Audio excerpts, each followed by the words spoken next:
Boy, mahirap? Mahirap? Tingnan mo nga yung balance ko.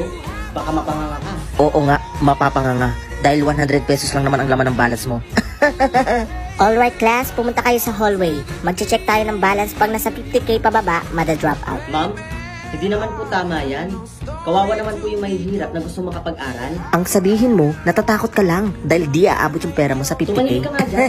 Kunti na lang, ipapakita ko na sa'yo yung bank account ko. Yes, sir. Tumigil nga kayo. Pumunta kayo sa hallway ko.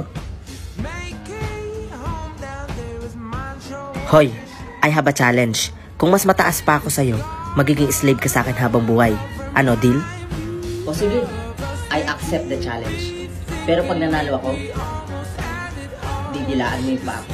Okay, deal. Alam ko namang akong mananalo eh.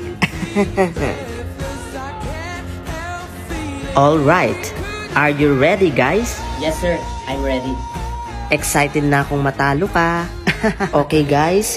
Give me your card and I'll check.